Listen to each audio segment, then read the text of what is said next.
Beautiful one I love, beautiful one I adore, beautiful one my soul must sing. Hey guys, today we're going to be talking about transitioning between worship songs and picking a worship set. And for the past 6 years, I've led worship on my own, and I've learned a lot of little tricks and tools that have really been beneficial in helping me kind of iron out and smooth out a worship set and help the flow of it. And I want to share a couple of those with you today. One of the things I found really helpful in picking a worship set is to find songs that are similar in key or have some of the same chords or the same notes and just kind of closely related. It's really hard when you're doing a song in the key of C and you try to transition a song in F sharp or D flat, something like that. It's really, really tough to kind of get around that. One of the things I found helpful is I've got a chart of relative chords. And when I say relative chord, all that means is in the key of G, I consider that my major chord. Well, in the key of G, we go to C, we go to D, and we go to E minor. And each major chord will have two relative chords and a relative minor chord. And that's not a strict rule, but that's kind of a good template to go on. 90% of our popular worship music today is real simplistic in chord structure and typically easy to follow if you stick to the relative chords and know that if I'm in the key of A, we're going to probably use D, E, and F sharp minor. Just kind of the way it is. So bear that in mind. It's a good way to follow. It's an easy way to follow. One of the things I use a lot is I get my tempos kind of in the same vein. It's really hard to go from a really fast song to a really slow song. So for instance, the song Beautiful One, I do in the key of D. And we're going to use some relative chords on the verse. Wonderful, so wonderful is your unfailing love.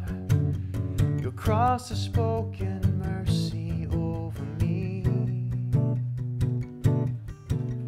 No eye has seen, no ear has heard, no heart can fully know how glorious, how beautiful you are. Beautiful one I love, beautiful one I adore, beautiful one my soul must sing. A couple of things in there I want to jump back to in the verse. We're in the key of D, so we used G, we used A, and we used B minor. That's right in that relative chord structure, so that's really helpful to follow. One little trick I use is called dynamics. Everybody knows what dynamics is, but it comes in real helpful if you put it in the right spot. For instance, going from the verse to the chorus.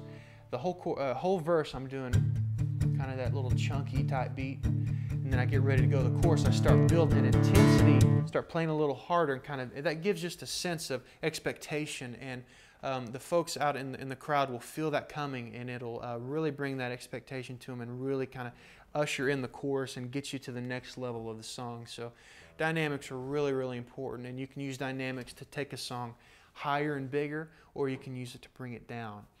And so, you know, picking a worship set, find songs that are close in key, find songs that are close in tempo, and then use some little tricks, use dynamics, and use your relative chords to kind of really iron it out and smooth it out, and to try to make that worship set real smooth for you.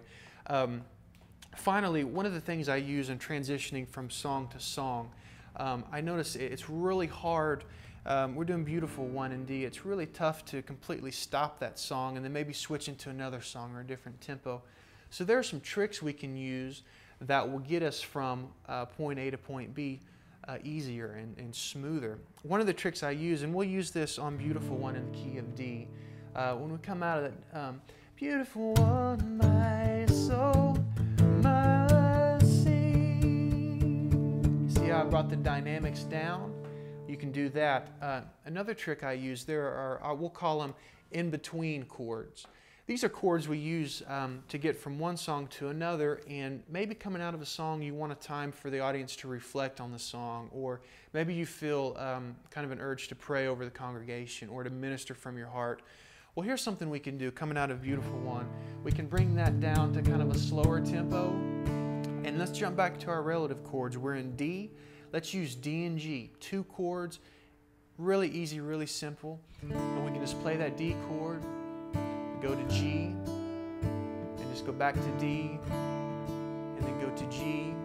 And you take that time to pray over the audience, pray over the crowd. You can minister from your heart. You can vamp out and worship. You can just sing to the Lord. Lord, we love you. Lord, we praise you today, because you are so worthy. We love you. Those are good in-between chords to get us from one song to another. So we come out of Beautiful One, we do a little bit of worship, and then let's go to Open the Eyes of My Heart in the key of E. Close chord, real similar in chord, and then we can transition into there. So just take all these little tricks and these little tools, the tempo changes, the dynamics, the relative chords, finding songs that are close to get you from one point to another, and that'll really, really smooth things out. It'll iron things out. You can use that transition time in between for people to kind of think about the song and to worship and kind of sing from themselves. And those are just some tricks that I find real helpful during worship time. Beautiful one I love, beautiful one.